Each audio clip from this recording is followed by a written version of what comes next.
কিন্তু দেখা গেল আল্লাহ সৃষ্টি জগতের মধ্যে সবচেয়ে বেশি বিবেকবান বানিয়েছে মানুষকে।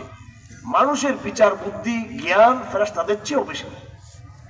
ফেরেশতারা মানুষকে সিজদা করেছে, মানুষ কিন্তু ফেরেশতাকে সিজদা করে নাই। কথা ঠিক কিনা?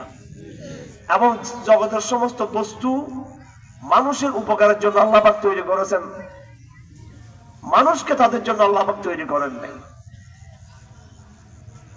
সমস্ত জীব জন্তু মধ্যেও কিন্তু জ্ঞান বুদ্ধি কিছু না কিছু আছে। যদি গরু ছাগল মধ্যে জ্ঞান বুদ্ধি না থাকতো তাহলে তারা খাবার দাবার ঘাস খেয়ে তারা কিন্তু জীবন ধারণ করতে পারতো না। তারাও কিন্তু পরস্পর মিলন করে তাদের বংশধারা বিস্তার করে, এটাও কিন্তু জ্ঞান বুদ্ধির কাজ। কিন্তু মানুষকে যে জ্ঞান আল্লাহ পাক দিয়েছেন সেই জ্ঞান হলো দৃশ্যমান বস্তুকে দেখে অদৃশ্যমান বাস্তবতাকে জানতে পারা। মানুষ তার জীবনে অনেক অসাধ্য সাধন করেছে এবং এটাকে বলা হয় আরবিতে হেদায়েত, অর্থাৎ মানুষ ঠিক জায়গায় মতো পৌঁছতে পারা।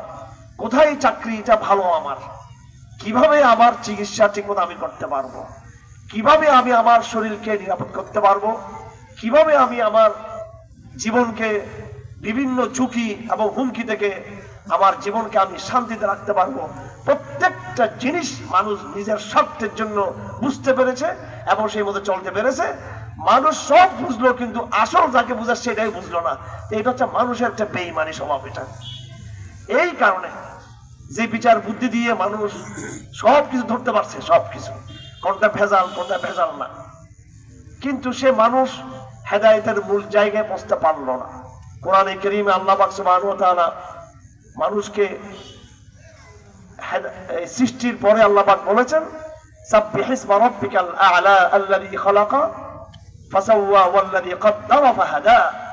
আল্লাহ পাক কোরআনে কারীমে অন্য আয়াতে বলেছেন আল্লাহ পাক প্রত্যেক বস্তুকে তার সৃষ্টি দেওয়ার পরে তাকে হুদা এবং হেদায়েত দিয়েছেন। হেদায়েত বলতে আমরা মনে করি এটা একটা তবলিগে মার্কা শব্দ, এটা একটা হুজুর মার্কা ওয়াজ মাহফিলের শব্দ।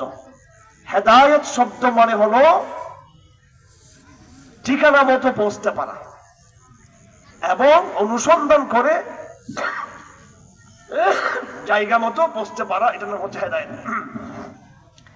তো যেমন ধরুন গরমকালে পিপিলিকা, আপনি দেখবেন সে ঠিকঠাক পানি কোথায় রাখছে ওই জায়গায় কিন্তু সে পৌঁছে যাবে।